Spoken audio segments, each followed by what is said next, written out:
Brought to you by Penguin.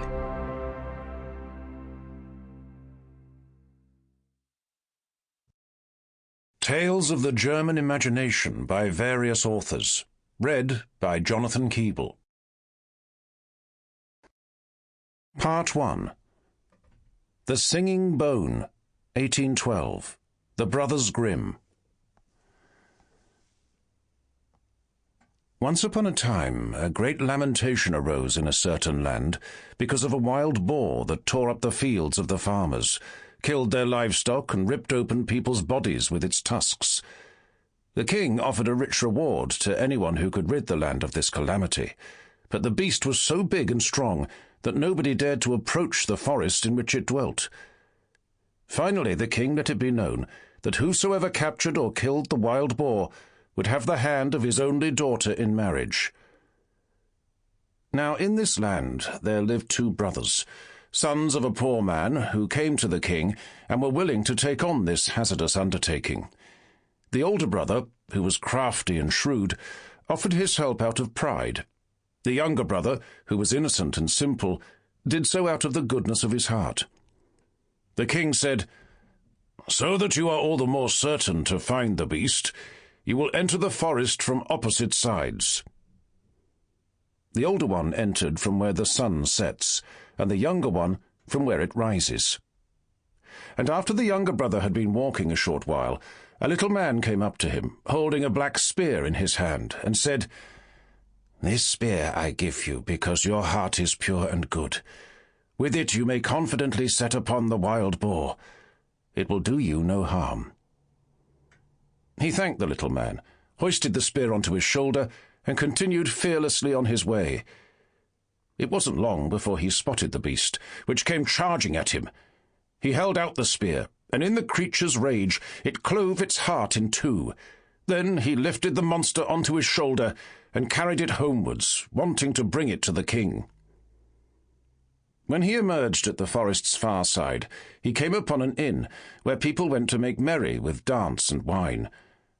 His older brother had gone in, having thought to himself that the boar could wait, and that before setting out he would first fortify himself with a glass or two.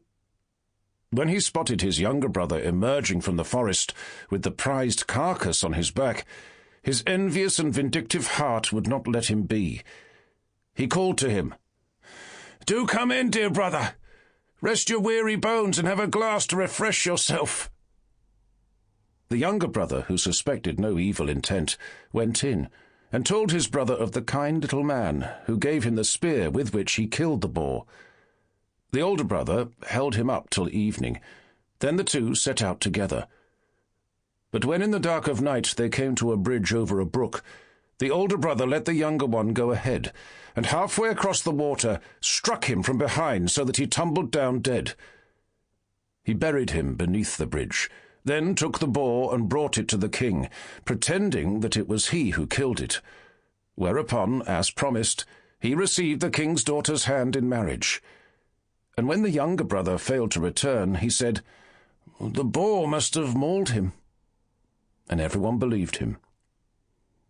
But since nothing can be hidden from the eyes of God, so too had this dark deed to be revealed. Many years later, a shepherd drove his herd across the bridge and spotted a snow-white bone lying down below in the sand. He thought to himself, that would make a good mouthpiece. So he climbed down, picked it up, and carved himself a mouthpiece for his horn. But when he blew on it for the first time, to the shepherd's great surprise, the little bone started singing on its own. "Oh dear little shepherd boy, the bone you blow on knows no joy. My brother slay me, beneath the bridge he laid me, all for the wild boar's hide, to make the king's daughter his bride." "What a wondrous little horn this is," said the shepherd. "An instrument that sings by itself. I must bring it to the king." And when he brought it before the king, the little horn started singing its song again.